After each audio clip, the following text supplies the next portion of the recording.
चलिए सभी को गुड इवनिंग। Good evening. सबसे पहले बताइए ऑडियो वीडियो सबको क्लियर है क्या? हाँ जी। तो फाइनली जो हमने बोला था, हाँ जी निशा जी सभी को good evening, Anil ji good evening. Good evening. सभी लोग तैयार हो जाइए। जो अभी पेपर में हमारा पूछा जा रहा है उन सारी चीजों को हम लोग लेके चले। सभी लोग लाइव आ जाइए और क्लास और सेशन सभी को शेयर कर दीजिए।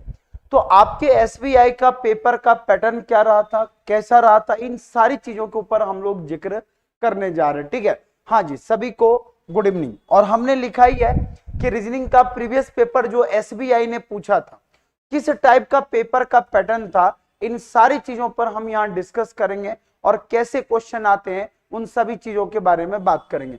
तो सबसे पहले सेशन को सब लोग लाइक करें, अपने फ्रेंड को भी शेयर करें और सभी लोग जो आसपास में उनको भी आप लोग लेकर आ जाए। चलिए तो स्टार्ट करते हैं। सबसे पहले कि डेली सुबह आपका करंट अफेयर्स होता है, रोज डेली सुबह करंट अफेयर्स होता है और मंडे को आपका रोज जो रेगुलर करंट अफेयर्स है उसके लिए आप बिल्कुल तैयार रहिएगा। और करंट अफेयर्स ये मान के चलिए सभी चीजें एक नंबर हम लोग लेके चलते हैं। हाँ जी मोहित जी सभी को गुड इवनिंग। Good evening.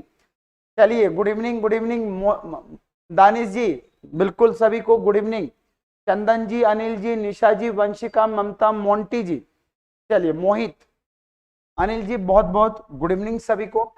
देखिए अभी हमारा न्यू बैच स्टार्ट हो चुका है तो आप बिल्कुल न्यू बैच के साथ आप लोग जुड़ सकते हैं और भंवर कुआं पर ऑलरेडी हमारा बैच स्टार्ट हुआ है तो इसके लिए आप बिल्कुल तैयार है। तो देखिए तो एसबीआई का जब हम बात करते हैं एग्जाम के बारे में तो सबसे पहले क्वेश्चन जो हमसे पूछा जाता है, जैसे अगर हम सिटिंग अरेंजमेंट की बात करें तो डेली अब हमारी क्लासेस लगने वाली है तो सिटिंग अरेंजमेंट जो हमसे पूछी जाती है तो सिटिंग अरेंजमेंट के ऊपर सबसे ज्यादा क्वेश्चन आपसे पूछा जाता है पेपर में। तो हमारे पास सिटिंग अरेंजमेंट के ऊपर सबसे ज्यादा क्वेश्चन आते हैं। तो आपको इतना पता होना चाहिए कि सिटिंग अरेंजमेंट आपका बहुत ही ज्यादा स्ट्रॉन्ग होना चाहिए। बट अगर नहीं भी पढ़े हैं तो कोई दिक्कत नहीं, हम इतना बेहतरीन तरीके से डिस्कशन करेंगे कि पेपर में जो पूछा जाता है उन सारी चीजों के बारे में हम बात करेंगे। हाँ जी प्रियंका जी सभी को गुड इवनिंग। तो देखिए आपसे क्वेश्चन क्या पूछा गया कि 12 लोग हैं जो दो समांतर पंक्ति में बैठे हुए हैं। देखो ये बहुत शानदार है, क्वेश्चन कट तो नहीं रहा ना? हाँ जी बिल्कुल सभी लोग सेशन को लाइक भी कर दीजिएगा, जितने लोग देख रहे हैं सभी लोग सेशन को लाइक भी करें। ठीक है, इसमें बोला गया कि 12 लोग दो पैरेलल रो में बैठे हैं और 6 व्यक्ति हर पंक्ति में बैठा हुआ है और बोला गया सभी का बराबर डिस्टेंस में बैठे हुए हैं।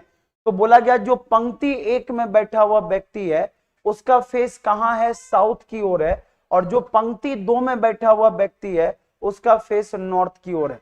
तो ऐसे क्वेश्चन हमारे पेपर में कैसे आते हैं? तो अगर मैं इसकी बात करूं तो उसके बारे में भी हम बात करें। हाँ जी श्रद्धा जी, रागनी जी सभी को गुड इवनिंग। गोविंद जी चलिए अच्छी बात है कि आप लोग मतलब पूरा एकदम जुड़े हैं और ये पूरा मैं बताऊंगा कि रीजनिंग का भी क्या पैटर्न चल रहा है, कैसे चल रहा है, इन सारी चीजों के बारे में हम लोग डिस्कस करेंगे। तो आपके लिए मैंने बोला कि एक बार देखिए क्वेश्चन को अगर आप ट्राई कर सकते हैं तो ठीक है, अदरवाइज हम तो कर ही रहे हैं। तो ट्राई अगर हो जाए, हाल आधा भी बन जाए तो हमें कोई दिक्कत नहीं है। ठीक है, बस कंडीशन ये कि जो चीजें दिया गया वो चीजें हमारी पूरी क्लियर होनी चाहिए। हाँ जी सुरेश जी राम राम, बसंती जी गुड इवनिंग।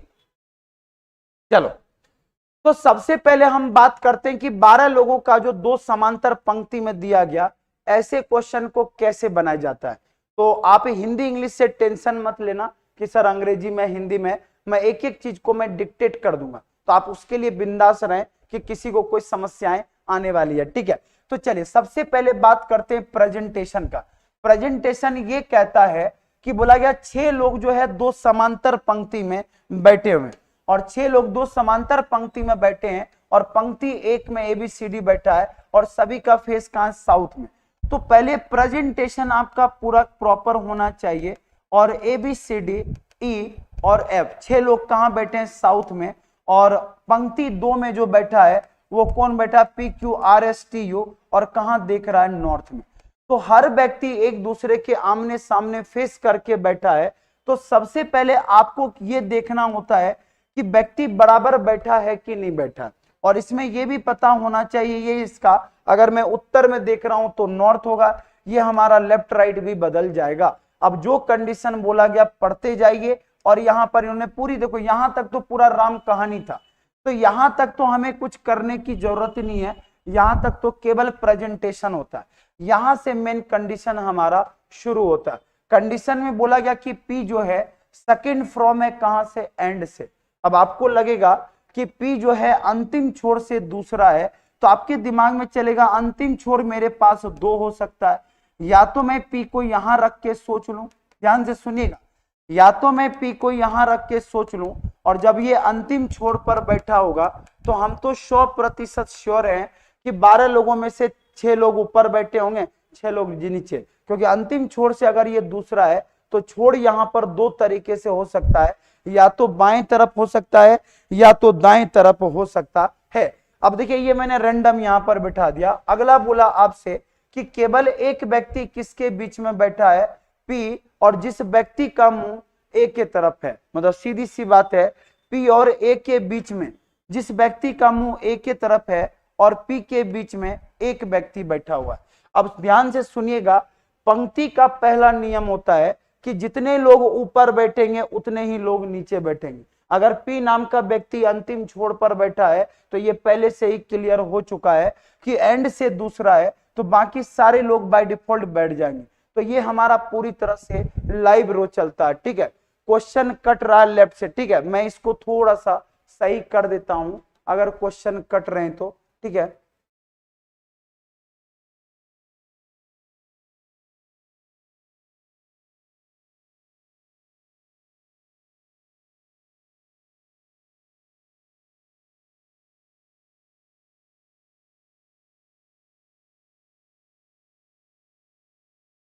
चलिए ठीक है, अब आपको क्वेश्चन नहीं कटेंगे। चलो, अब हमने यहां पर आपको बोला है कि अगला कि ए बोला कि आपसे वो पर्सन, बोला कि एक व्यक्ति किसके बीच में बैठा, P और A के बीच में। बोला B was seated immediate right of A, B जो है A के तुरंत दाएं बैठा हुआ है, तो A जब साउथ में देखेगा तो दाएं इसका इधर होगा, ठीक है। बोला गया कि C was seated third to the left of right of D, बोला कि C जो है D के राइट में, अगर मैं D को साउथ में रखूं तो D के राइट में जो है C कितने नंबर पर है, तो तीसरे नंबर पर है। तो बोला गया कि आपसे कि C जो है D से दाएं तीसरे नंबर पर, अगर मैं D को यहां रखूं तो पहला दूसरा तीसरा, अब जगह नहीं है, अगर मैं D को यहां रखूं तो पहला दूसरा तीसरा जगह है, तो D को अगर यहां रखा जाए तो C कहां आ जाएगा, यहां पर। अगला बोला गया जिस व्यक्ति का, बोला गया Q face the one who sit second to the left of B, तो क्यू फेस, बोला गया आपसे कि Q face the person who sit second to the left of B, तो B के लेफ्ट में जो दूसरा है Q उसके तरफ मुंह करके देख रहा है, ठीक है। अगला बोला गया आपसे कि अगला देखो, बोला कि Q face the one who sit second to the left of B, मतलब जिस व्यक्ति, जो व्यक्ति B के बाएं से दूसरा बैठा है Q उसके तरफ मुंह करके देख रहा है, ठीक है। अगला बोला गया आपसे नेक्स्ट में one who is immediate neighbour of D face S, बोला जो D का पड़ोसी है S के तरफ मुंह करके देख रहा है, तो D का जो पड़ोसी है तो S यहां भी हो सकता है, यहां भी हो सकता है। बोला कि one person seat between E and the one who faces U, तो E और U के बीच में एक व्यक्ति बैठा हुआ है, E और U के बीच में। तो सीधी सी बात है, जो कंडीशन हमारे पास दिया गया है तो इतना तो हम श्योर हो चुके हैं, तो E और U के बीच में अगर एक व्यक्ति बैठा हुआ है, तो E और U के बीच में अगर मैं एक व्यक्ति बिठा दिया तो हमारे पास किसका कंडीशन फुलफिल हो जाएगा, तो ये कंडीशन फुलफिल हो जाएगा। तो one person was between E and U, बोला कि T sit second to the right of, बोला कि T was seated second to the right of S, तो T जो है S के राइट में दूसरा बैठा है, और D जो है इमीडिएट नेबर किसका फेस करके बैठा है, S का। अब अगर मैं S को यहां बैठूं तो इसके राइट से दूसरा कौन होगा, T, और यहां पर कौन होगा, R, और यहां पर कौन हो जाएगा भाई साहब, F। तो ये हमारा कंडीशन बन के तैयार। अगर ये आपने बना दिया तो कैसा भी क्वेश्चन होगा हमारा आंसर हो जाएगा। हाँ जी दिनेश जी, हाँ जी नमस्कार नमस्कार। कुछ लोग आज बहुत सारे हमारे स्टूडेंट नए जुड़े हैं, तो उनसे विनम्र निवेदन है थोड़ा सा सब्र करें, क्योंकि ये सेटिंग अरेंजमेंट का एक छोटा सा झलक है और यही सेटिंग अरेंजमेंट आपके पेपर में पूछा जाता है। तो ये देखो, यही आपने जिन लोगों ने बनाया होगा उनका आंसर भी यही आया होगा, तो बिल्कुल आप लोग तैयार रहिए। और इसी के बेस पर हमारा ये क्वेश्चन चल रहा है। क्लियर है सबको? देखो कैसा भी क्वेश्चन आए बस केवल आपको वहां पर बनाते जाना, ठीक है। चले इसी के बाद पर हम आगे की ओर बढ़ते हैं। क्वेश्चन आपसे पूछा गया यू के बाएं दूसरा कौन बैठा है, तो यू के बाएं अगर दूसरा देखा जाए तो आर बैठा हुआ। अब क्वेश्चन जब बना लोगे तो बनने के बाद सेकेंडों में हमारा हल हो जाता है। अगला बोला गया क्यू और सी की ओर मुख किए हुए व्यक्ति के मध्य में कितने लोग बैठे। क्यू और सी की ओर, जो क्यू और सी की ओर जो मुख करके बैठा है उनके बीच में कितने लोग बैठे हैं, तो क्यू और सी की ओर जो मुंह करके बैठा उनके बीच में 2 लोग बैठे हैं, तो 2 हमारा क्या हो जाएगा, आंसर हो जाएगा। देखो क्वेश्चन बनाने में कहीं कोई दिक्कत नहीं होगा, क्योंकि अगर आप ये बना लेते हैं, सिटिंग अरेंजमेंट अगर बना लेते हैं तो क्वेश्चन बनाने में कोई बहुत बड़ा पहाड़ तोड़ना नहीं है। क्वेश्चन बनाने के लिए केवल सिटिंग अरेंजमेंट आपका अगर प्रॉपर बन गया तो क्वेश्चन तो आप बना ही लोगे, ठीक है। चलिए आगे की ओर बढ़ते हैं। बोला पंक्ति 2 में क्यू के बाएं तीसरे स्थान पर कौन बैठा। क्यू के बाएं तीसरे स्थान पर कौन बैठा है, तो क्यू के बाएं तीसरे स्थान पर तो पहला दूसरा तीसरा, तो तीसरे स्थान पर कौन बैठा है, तो भाई साहब पी बैठा हुआ है। तो आप कुछ भी अगर लिखोगे तो हम डायरेक्ट आंसर दे सकते हैं। और याद रखिएगा कि क्लर्क में आपके पास जो सिटिंग अरेंजमेंट से होता है, सिटिंग अरेंजमेंट से एक अगर क्वेश्चन देगा तो 5 आपको कम से कम देगा।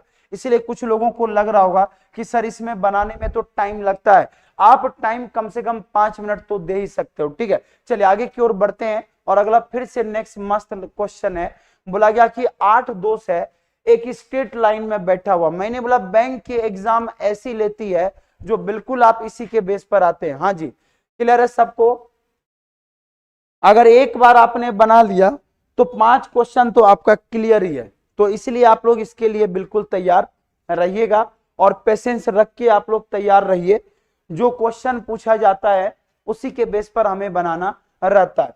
अब 8 मित्र है एक सीधी रेखा में बैठा हुआ है, उसमें बोला गया कि सभी का मुंह उत्तर की ओर बैठा है। बोला गया अब जो कंडीशन दिया गया उसी को बस पढ़ते जाना है और बनाते जाना। तो कितना भी खतरनाक क्वेश्चन होगा हम डायरेक्ट आंसर दे सकते हैं। तो देखिए इस क्वेश्चन को एक बार ट्राई करिए सभी लोग। ये सारे क्वेश्चन 2021 पेपर में पूछे गए, और जिन लोगों को फॉर्म भरना है एसबीआई का, ये मान के चलिए अगर लगातार 10 दिन हमारे वीडियो आपने देख लिए तो गारंटी है कि ये आपको जरूर कैलकुलेशन पता चल जाएगा कि किसमें कितना क्वेश्चन पूछा जा रहा है। बस इतना ध्यान रखिएगा। थोड़ा सा मुझे लगता है क्वेश्चन अभी फिलहाल कट रहे हैं।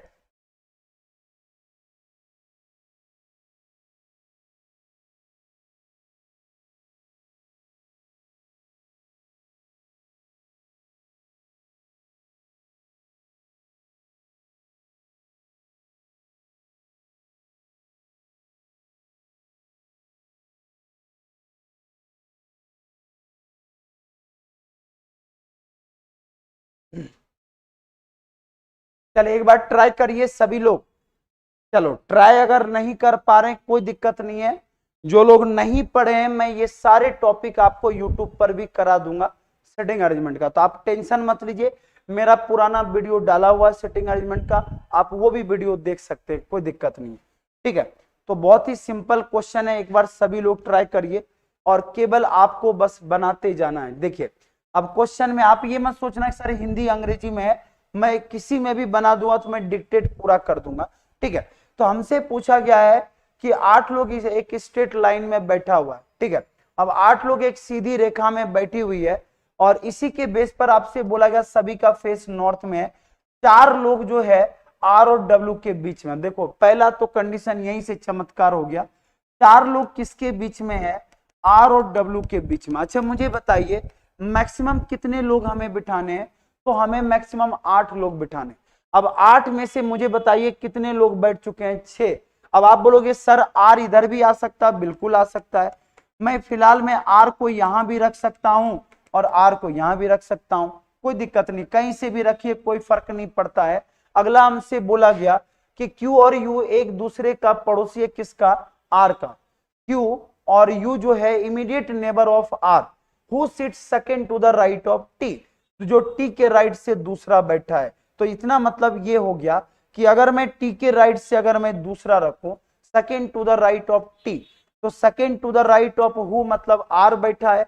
बोला गया क्यू और यू जो है आर का क्या है, पड़ोसी है। तो पड़ोसी का मतलब या तो क्यू यहां होगा या तो आर यहां होगा। अगर देखा जाए तो क्यू और आर एक दूसरे का क्या है, पड़ोसी है, क्यू और यू। तो क्यू और यू किसका पड़ोसी है, आर का। और इसके राइट से सेकंड कौन बैठा, टी। तो 1 2 3 4 5 6 7 8 बैठ चुका। बहुत लॉलीपॉप क्वेश्चन है। अगला वाला you is not immediate neighbour of T.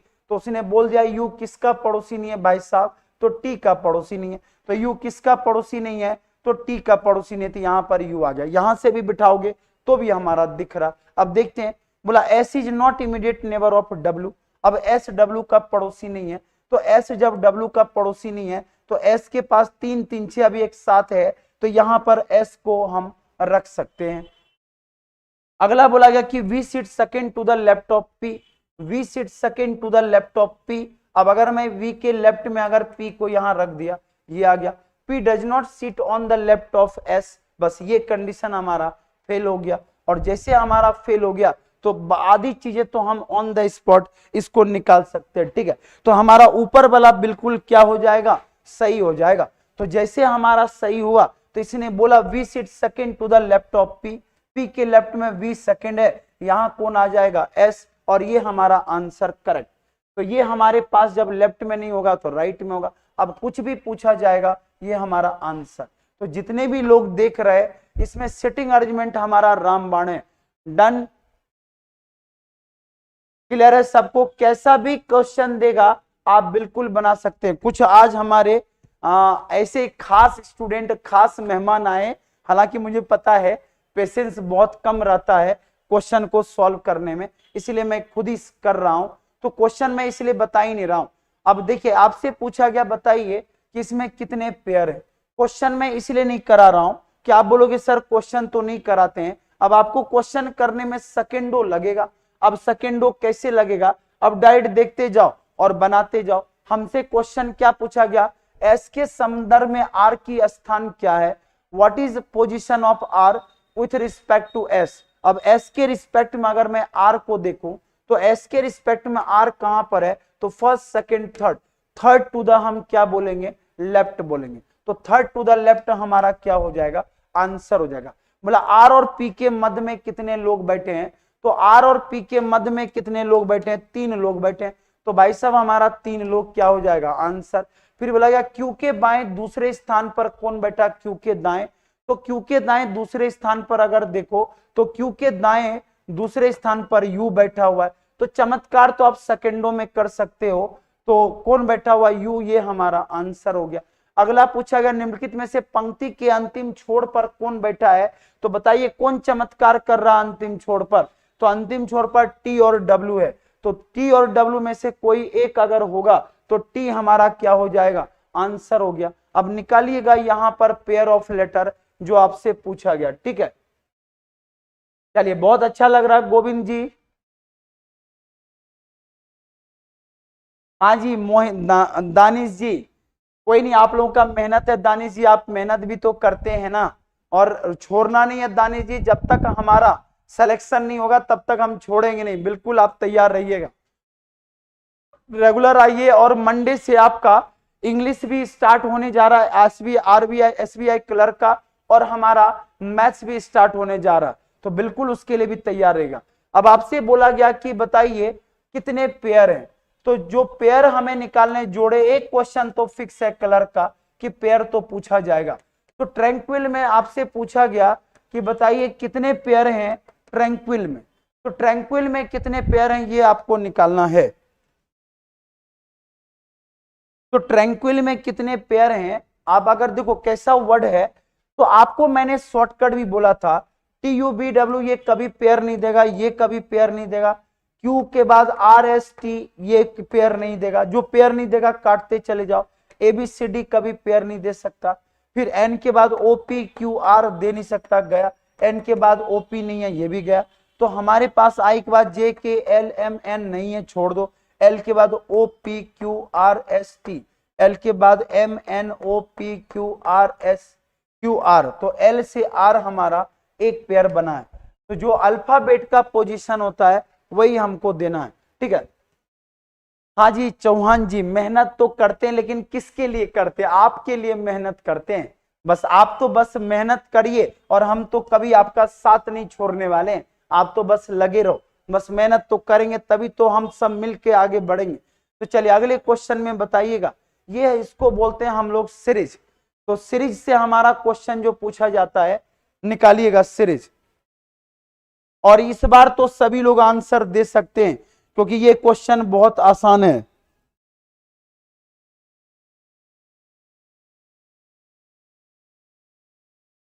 तो ये वाले क्वेश्चन का सभी लोग एक बार आंसर जरूर बताइएगा क्योंकि ये क्वेश्चन बहुत ही आसान है और आसान क्वेश्चन है तो हम तो जरूर निकाल सकते हैं। अच्छा इंग्लिश भी संभाल लेंगे दानिश जी, आप बस तैयार रहिएगा दानिश जी, इंग्लिश भी सब संभाल लेंगे, आप टेंशन मत लो। मंडे से मैम आपको लेके आ रही है इंग्लिश, तो बिल्कुल तैयार रहिएगा। अब आपसे बोला गया how many symbol are there in the above arrangement, ऊपर के सीरीज में ऐसे कितने प्रतीक हैं, तो मैंने बोला फोटो बना लो। ऐसे कितने प्रतीक है जिनके ठीक पहले एक संख्या हो और ठीक बाद एक व्यंजन हो, मतलब कॉन्सोनेंट हो। तो मुझे बताइए देखना किसको है, हमें सिंबल को देखना है। तो सबसे पहले सिंबल को देखा, पहले नंबर है, निछोड़ दो। फिर मैंने सिंबल को देखा, पहले नंबर है, बाद में व्यंजन है, ये हमारा पहला मिल गया। फिर अगला सिंबल मिला, फिर एक व्यंजन मिला, ये देख लिया, हो गया। तो इसमें कितने हैं? 2 हैं। हमारा आंसर, तो पिछले बार कट ऑफ इसका हाई इसलिए गया था क्योंकि बहुत ही लॉलीपॉप क्वेश्चन पूछा गया था। तो कट ऑफ से कभी घबराना नहीं है, इसलिए जो क्वेश्चन पूछा गया बस लगाते जाइए, ठीक है। चलिए अगले क्वेश्चन का आंसर बताइए, फिर अपन बात करते हैं। सभी लोग सेशन को एक बार जरूर लाइक करिएगा। और आज से हमारा ये तांडव स्टार्ट हो चुका है और जो भी वैकेंसी आएगी उसका आपको पूरा जानकारी दिया जाएगा। तो बिल्कुल आज नाबार्ड का भी असिस्टेंट आया तो मैं आपको उसका भी वीडियो बना दूंगा। बोला गया निम्नलिखित में से प्रश्नवाचक चिन्ह की जगह क्या आएगा, तो प्रश्नवाचक चिन्ह की जगह क्या आएगा, तो 1 3। अब देखो गिवल गैप देख लो, पहले गैप किसका बना लो, इसको बेस बना लो। अब देखो कैसे इन्होंने लिया, आपको एक तरह से इसको बोला जाता है सीरीज। अब सीरीज कैसा है, तो 13 पहले 1 को बेस बनाया, फिर एक इधर आ गया और 2 इधर चला गया, तो ये ऐसा आ गया। अब देखो इन दोनों में कितने का गैप है, तो इन दोनों में 2 का गैप है। तो 8 0, देखो 0 आप यहां पर क्या आ गया, 8 0। अब 8 0 जब आगे बढ़ा तो y कहां गया, पीछे। अब फिर यहां पर देखो 2 का गैप होगा क्या, तो 2 का गैप अगर आप लेंगे तो हमारे पास यहां पर क्या हो जाएगा, $, और उसके बाद यहां पर हो जाएगा Z5। तो $, हो जाएगा और हमारे पास Z5 हो जाएगा, तो $, Z5।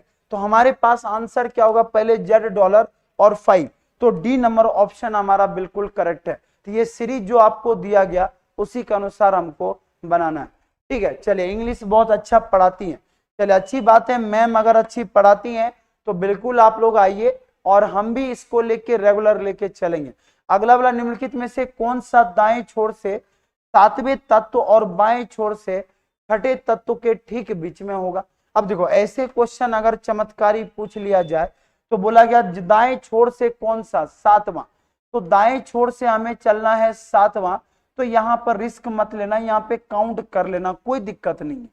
दाएं छोर से 7वां एलिमेंट बोला तो 3 3 6 1 7, और बाएं छोर से कौन सा बोला, 6ठा।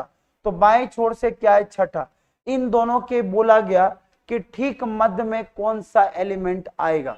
अब मुझे बताओ इन दोनों के ठीक मध्य में अगर एलिमेंट देखा जाए तो आप कुछ मत करो, जितना ये सीक्वेंस दिया गया है उसमें बस केवल काउंट कर लो कितने, और जितने होंगे उसका मिड पार्ट बना लो। जैसे मान लो हमने डॉलर का बनाया 3 3 6 1 7। अब देखो 3 3 6 और यहाँ पर 3 9 है, तो हमारे पास ये कहां पर बनेगा, तो 2 का बनाओ या Z का बनाओ। अगर अपन 2 का बनाते हैं तो यहाँ पर 3 4 और 4 कितने हो गए, 8, और यहाँ भी देखो 4 और 4 कितने हो जाएंगे, 8। तो हमारा 2 जो है एग्जैक्ट कहाँ आएगा, मिड में आएगा।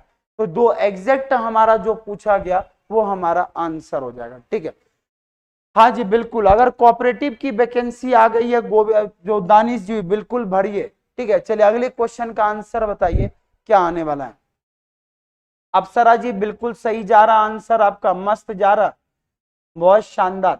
चलिए अगले क्वेश्चन का आंसर सभी लोग बताइएगा। कुछ हमारे मेहमान भी हैं जो आते हैं चले जाते हैं, बट कोई बात नहीं, आओ जाओ कोई दिक्कत नहीं, बट रेगुलर बने रहना ये सबसे बड़ी है, ठीक है। चलिए अगला हमसे बोला गया कि बताइए कि कौन सा फिफ्थ एलिमेंट है लेफ्ट से। आपसे पूछा गया which of the element is fifth to the left, तो लेफ्ट से पांचवा ऑफ द कितना नाइन्थ एलिमेंट फ्रॉम राइट, तो नाइन्थ एलिमेंट फ्रॉम राइट है। जब भी दो चीजें आपस में अपोजिट हो तो आपस में ऐड कर दो, तो 9 4 कितने 9 5 कितने होते हैं 14, तो आप चाहो तो 14 को काउंट कर लो, कोई दिक्कत नहीं।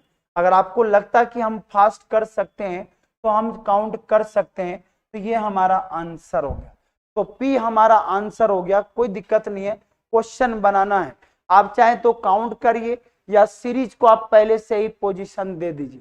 तो जब भी दो चीजें आपस में विपरीत होती है तो हम हमेशा पोजीशन को आपस में क्या करते हैं, जोड़ते हैं। इसको हम लोग बोलते हैं मिक्स सीरीज, और सीरीज से 5 क्वेश्चन एसबीआई पूछती ही पूछती है, तो बहुत सिंपल है। चलिए अगले क्वेश्चन की ओर बढ़ते हैं और बताइए, आपसे बोला गया कि इनमें से बताइए कि if the first and second half, अब first and second half sequence को रिवर्स में लिख दिया जाए।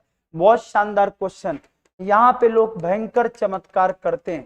अगर बोला गया सेकेंड हाफ फर्स्ट और सेकेंड दोनों को पलट दिया जाए, तो सबसे पहले सीरीज आपको पता होना चाहिए कितना है, तो ये हमारा 5, ये हमारा 10, ये हमारा 15, ये हमारा कितना हो गया 20, ये हमारा कितना हो गया 25, और ये हमारा कितना हो गया 22 साहब, ये हो गया 30।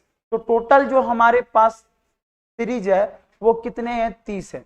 तो 15-15 को आप आपस में क्या कर दो, रिवर्स कर दो। रिवर्स करने के बाद बस ये देखो कि ये कहना क्या चाह रहा। अगर पलट दिया जाए तो बोला गया which of the element is 6th to the right of the 14th from right, तो राइट से बोला गया कि कितना 14th, मतलब 14 में से राइट में से कितना चला जाए 6, तो कितना बचेगा 8, तो 8 6 क्या होता है 14। अगर इसको पलटोगे तो ये पलट के कहाँ आएगा पीछे, तो यहां से 8 काउंट कर लो, 3 3 6 2 8, तो हमारा 6 जो है ये हमारा आंसर आ जाएगा, ठीक है। ये हमारा क्या हो जाएगा आंसर। हाँ जी गोविंद जी बिल्कुल करेक्ट है। कोऑपरेटिव बैंक क्या होता है, कोऑपरेटिव बैंक जो है जिस तरह से स्टेट गवर्नमेंट अपनी, जब स्टेट गवर्नमेंट उसको सर्कुलेट करती है तो वो हमारा कोऑपरेटिव बैंक होता है। हालांकि वो भी सरकार के अंडर में ही आता है।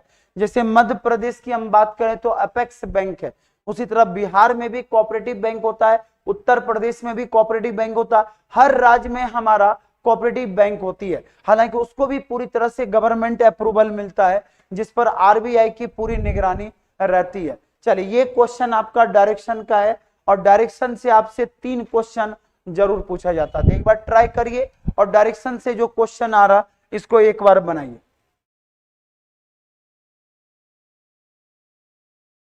चलिए एक बार इसको ट्राई करिएगा कि डायरेक्शन से जो क्वेश्चन पूछा जा रहा वो हमारा क्या रहा। बहुत ही सिंपल क्वेश्चन है, 1-2 क्वेश्चन आपको दे ही देता है डायरेक्शन से। तो सभी लोग एक बार ट्राई करिए, फिर अपन बात करते हैं।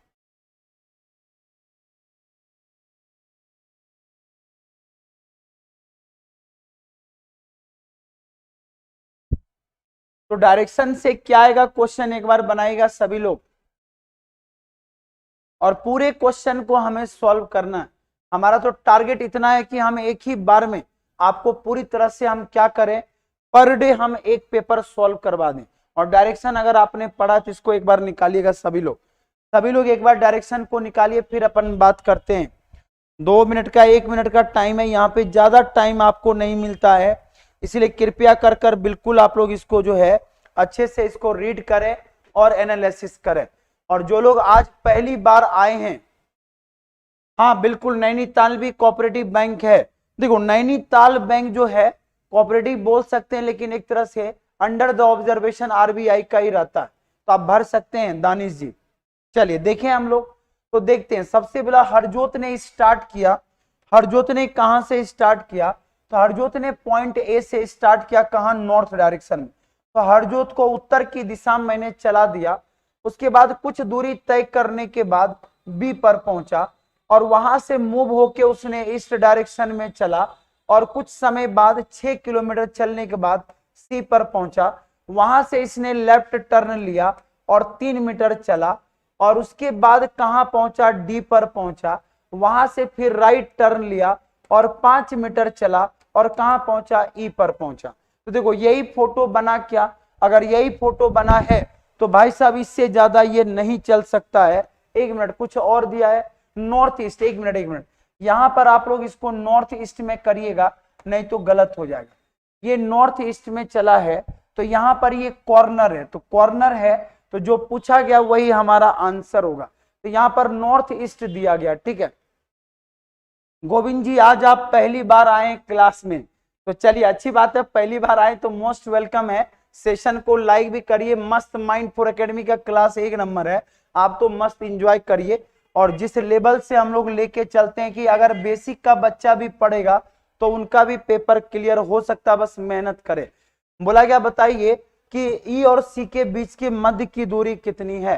तो मैं अगर ई और सी के मध्य की बीच की दूरी निकालूं तो पाइथागोरस थ्योरम लगाया जाएगा और यहाँ पर बेस दिया है और परपेंडिकुलर दिया है। तो कर्ण अगर आप निकालोगे हाइपोटेनस तो हमारा 3 का स्क्वायर हो जाएगा प्लस 5 का स्क्वायर हो जाएगा। 3 का अगर स्क्वायर करोगे तो यहाँ पर 9 होगा, 5 का स्क्वायर 25 होगा और जब सबको आपस में जोड़ोगे भाई साहब तो 25 और 9 रूट अंडर में कितना हो जाएगा, 34। तो देखिए 34 आपका आंसर है क्या, तो रूट अंडर में 34 जो आया है बिल्कुल हमारा करेक्ट आंसर है। तो रूट अंडर में जो 34 आया ये बिल्कुल है। ठीक है चलो ठीक है, Hindi English medium Hindi medium में भी हम आपको बता देंगे रूट अंडर में कितना आएगा, 34 आएगा। चलिए अगला बोलेगा सी के संदर्भ में ए किस दिशा में, सी के संदर्भ में ए। तो अगर मैं सी के संदर्भ में ए की बात करूं तो देखिए सी के संदर्भ में ए किस दिशा में, तो सी के संदर्भ में अगर ए को देखा जाए तो ये डायरेक्शन इसका क्या कहलाएगा, साउथ वेस्ट कहलाएगा। तो साउथ वेस्ट में ये है। चलिए अगला जो हमारा है इसको, इसका इस चैप्टर का नाम होता है इनइक्वालिटी। इनइक्वालिटी अगर कोई एमपी पुलिस की भी तैयारी करते हैं तो पेपर में असमानता का क्वेश्चन जरूर आता है और असमानता वाले क्वेश्चन आपके पेपर में 3-3 4-4 क्वेश्चन आते हैं। तो बिल्कुल आप लोग इसके लिए तैयार हो जाइएगा क्या आने वाला। ठीक है चले एक बार आप लोग अच्छे से इसको निकालिए फिर अपन बात करते हैं। ठीक है चलिए एक बार बताइए इसका आंसर क्या आने वाला है।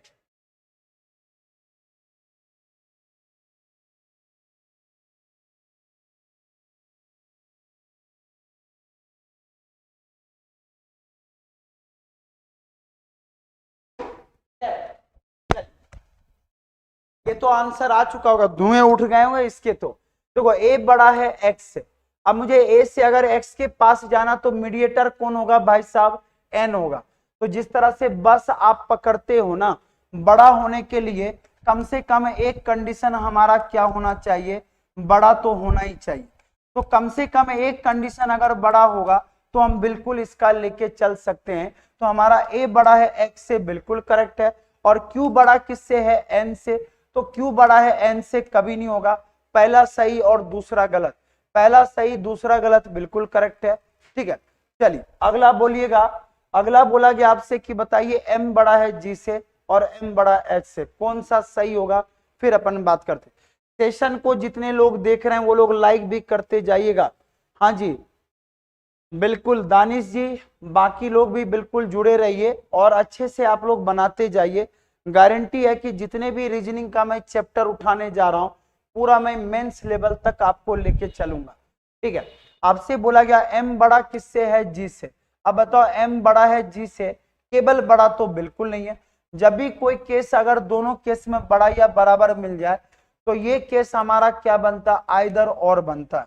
तो आइदर और कंडीशन इसका बिल्कुल 100% क्या है, करेक्ट है। तो डायरेक्ट हम आंसर ले सकते हैं। हाँ जी पहली बार लॉकडाउन में यही चैप्टर पढ़ा था, हाँ जी डेमो क्लास में, बिल्कुल बिल्कुल दानिश जी यही चैप्टर डेमो क्लास में हमने डाला भी था। चलिए अगले क्वेश्चन का आंसर बताइए क्या आने वाला है। सेशन को सभी लोग लाइक भी करते जाइएगा। हाँ जी आइदर और बिल्कुल करेक्ट है, आइदर और। अब बोला गया कि बताइए एफ बड़ा है एल से, तो भाई साहब एफ बड़ा कभी एल से दिख ही नहीं रहा है, बड़ा होने के लिए इसको ओपन होना पड़ेगा। सी बड़ा है डी से, तो सी बड़ा है डी से, ये दिख रहा है हमारा डायरेक्ट आंसर। चलिए अगले क्वेश्चन की ओर बढ़ते हैं, और ये हमारा कुछ क्वेश्चन पजल के पूछे गए थे, ठीक है। चलिए ये पजल के क्वेश्चन आए थे डब्बे वाले, तो ये डब्बे वाले क्वेश्चन जो है ना ये पूछे जाते हैं, और ये क्वेश्चन बहुत हमारे पेपर में फेमस होता है। देखो 5 क्वेश्चन बनाने में सेकेंडों नहीं लगा कि आपने 5 क्वेश्चन को निपटा दिए, ठीक है। चलिए बॉक्स वाले पजल आजकल पेपर में एक थीम बन चुका है, तो बॉक्स वाले पजल की बात करें तो इसको भी सभी लोग एक बार देखिए, 2 मिनट का बस केवल टाइम है, उसको एक बार निकालिए फिर अपन बात करते हैं, ठीक है। सेशन को सभी लोग लाइक जरूर करते जाइएगा, क्योंकि माइंड फॉर एकेडमी मैंने बोला ना, अगर आपकी जिम्मेदारी लिए है तो बिल्कुल हम उस पर अमल करेंगे और बिल्कुल हम पूरा करेंगे, तो बिल्कुल आप लोग तैयार रहिएगा, ठीक है। चलिए 8 डब्बे यहाँ पर रखे हैं, अर्थात इसके अंदर जो 8 डब्बे रखा गया ABCDEFGH को अलग अलग में रखा गया है, और इसी बेस पर हमको बनाना है। तो बनाना कैसे है, तो सबसे पहले आप इतना तामझाम से हमको मतलब नहीं है, बस केवल कंडीशन पढ़ो। और कंडीशन हमको क्या बोला है कि आपसे कि 3 box placed between G and E, तो मैंने क्या कर दिया, G और E के बीच में कितने बॉक्स हैं, तो मैंने यहां से उठाया और G और E के बीच में 3 बॉक्स है। अब आप बोलोगे सर E ऊपर भी तो हो सकता है ना, अरे भाई साहब बिल्कुल हो सकता है। हमने बोला कि अगर ये ऊपर होगा तो बिल्कुल हम इसको कंसीडर करते हैं। बोला गया कोई भी बॉक्स जो है डी और जी के बीच में नहीं है, तो इसका मतलब ये हुआ कि डी और जी के बीच में कोई भी बॉक्स अगर नहीं है तो बिल्कुल हम इसके अकॉर्डिंग आंसर दे सकते हैं। तो आप कैसे बनाएंगे जी और ई के बीच में अगर एक भी बॉक्स नहीं है, तो सीधी सी बात है, अगर मैंने ऊपर रख दिया, तो अगर मैंने यहां पर ऊपर रख दिया तो मान लो यहां पर डी आ गया, और अगर देखा जाए तो डी यहां भी आ सकता है। देखते हैं क्या होता है। अगला बोला गया the number of box placed between above D same number of boxes placed below H, जितने डी के ऊपर रखा उतने ही एच के नीचे रखा। अब डी के ऊपर टोटल कितने बॉक्सेज 8, 1 2 3 4 5 6 हुआ है। तो भाई साहब अगर अभी 6 हुआ है तो 8 कहां बैठेगा ये अपने को अभी नहीं पता है, बस हमने यहां पर रख दिया, ठीक है। अभी फिलहाल क्लियर नहीं है। अगला बढ़ते, box H is exactly between G and E, तो बॉक्स एच जो है एग्जैक्टली बिटवीन किसके, जी और ई के बीच में, तो जी और ई के बीच में एच एग्जैक्टली है, तो जितने नीचे हैं उतने डी के ऊपर हैं, तो डी के ऊपर मैंने 2 रख दिया। हो सकता है ये सही हो जाए या ये सही हो जाए, तो डी के ऊपर 2 रखा हुआ है, और यहाँ एच के नीचे कितने हैं, 2 है, तो डी के ऊपर 3 हो गया, तो ये कंडीशन हमारा फेल हो गया। अगला बोला गया कि बॉक्स एफ जो है टॉप मोस्ट पोजीशन पर बैठा जस्ट अबव बी। बोला गया कि box F which is at top most position is placed just above B, तो बी के जस्ट अबव कौन है, तो यहां पर कौन, एफ नाम का बॉक्स रखा हुआ, तो एफ नाम का बॉक्स जो है बी के ऊपर टॉप पर रखा हुआ। बोला गया कि box B is placed above D, ठीक है। बोला box A is placed above C, तो अबव सी के ऊपर ए रखा हुआ, तो ये हमारा आंसर हो गया। अगर ये बना है तो बिल्कुल आपका आ जाएगा आंसर। हाँ जी, इंदर जी फास्ट इसलिए पढ़ाया जाता है क्योंकि ये पेपर को सॉल्व करवा रहे हैं, तो हमने ये प्रैक्टिस करवा रहे हैं, प्रैक्टिस। यहाँ पर बेसिक हमने अभी कोई कॉन्सेप्ट नहीं बताया है, यहाँ पर कोई बेसिक कॉन्सेप्ट इसलिए नहीं बताया जा रहा क्योंकि हमें क्वेश्चन को सॉल्व करना, और आपको केवल 20 मिनट में 35 क्वेश्चन सॉल्व करने। हम फिर भी आपको एक एक कंडीशन को रख रहे हैं। अब आपने जो एवरेज निकाला वो अपनी स्पीड के अकॉर्डिंग आपने एवरेज निकाला, ठीक है। और यहाँ पर आपके बहुत बच्चे हैं कि बना के बैठ चुके होंगे, ठीक है। तो आपसे बोला गया कि जो सी है टॉप बॉटम मोस्ट पोजीशन पर नहीं है। एक बार कमेंट करके बताइए यही बना क्या, ठीक है। अब आप सोचिए, इंदर जी, इंदिरा नाम है ना, सॉरी इंदिरा जी, ठीक है। यहां पर आंसर आ चुके हैं। चलो अगले क्वेश्चन की बात करते हैं। बोला डी के नीचे कितने डिब्बे रखे गए, तो डी के नीचे कितने डब्बे रखे गए, तो 1 2 3 4, तो 4 डब्बे जो है डी के नीचे रखे गए। अगला पूछा गया बी और जी के मध्य में कितने डब्बे रखे गए, तो बी और जी के मध्य में कितने डब्बे रखे गए, तो बी और जी के मध्य में केवल एक डब्बे रखे गए, तो केवल एक डब्बे रखे गए, तो ई नंबर ऑप्शन हमारा बिल्कुल करेक्ट होगा। अगला हमसे पूछा गया कि बताइए कि number of boxes above C is the same number of boxes below what.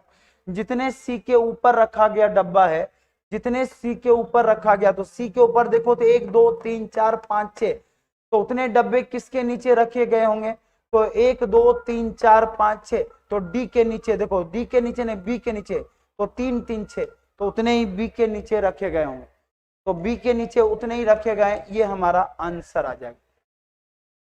चलिए अगला बोला गया, ये हमारा सिलोजिज्म है, सिलोजिज्म को एक बार निकालिए फिर अपन बात करते। हाँ जी, अगला जो सिलोजिज्म दिया गया एक बार निकालिए फिर अपन बात करते। चलिए अगले क्वेश्चन का बताइए, और ये हमारा जो है सिलोजिज्म है। सिलोजिज्म के क्वेश्चन हमारे पास बहुत पूछे जाते हैं और ये क्वेश्चन बहुत फेमस होता है, तो एक बार इसको भी आप लोग ट्राई करिए। सिलोजिज्म के क्वेश्चन हम कैसे बनाएंगे और किस वे में हमको लेके चलना है। तो देखो, हो सकता है कि बहुत सारे लोगों ने नहीं पढ़ा होगा, तो ओनली अ फ्यू लग जाए, तो यहाँ पर पॉजिटिव और नेगेटिव दोनों होता है। ओनली अगर फ्यू लग जाए, तो ओनली अ फ्यू का मतलब बोला कि केवल कुछ स्टूडेंट क्या है, तो केवल कुछ स्टूडेंट किड है, तो केवल कुछ स्टूडेंट किड्स हैं, तो हमने यहाँ पर ये लगा दिया। बोला सभी बच्चे क्या हैं, वयस्क है, तो सभी बच्चे क्या हैं, एडल्ट हैं, तो सीधी सी बात है सभी बच्चे जो है क्या है, सभी किड क्या है, एडल्ट है, तो सभी किड क्या हो गया, एडल्ट हो गया। और कोई एडल्ट क्या नहीं है, चिल्ड्रन नहीं है, तो कोई एडल्ट चिल्ड्रन नहीं है।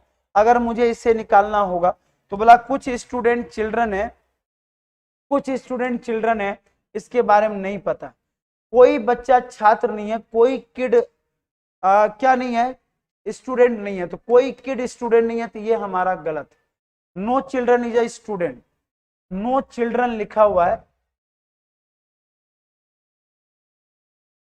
कोई बच्चा स्टूडेंट नहीं है, तो कोई बच्चा स्टूडेंट नहीं है, no child is a student, दोनों का दोनों हमारा गलत। चलिए अगले क्वेश्चन का आंसर बताइए। हाँ जी, रोज शाम को 7 बजे, देखिए 7 से 8 में आपकी रीजनिंग रहेगी, 8 से 9 में आपका मैथ्स रहेगा, और 4 से 5 में आपकी इंग्लिश रहेगी। और ये धुआं पूरी तरह से आपको 12 तारीख से तैयार रहेगा। और सुबह 7 से 8 में आपका क्या रहेगा, करंट अफेयर्स रहेगा, सुबह 7 से 8। तो बिल्कुल आप लोग तैयार रहिएगा, ठीक है। चलिए अगले क्वेश्चन का आंसर दीजिए फिर अपन बात करते हैं।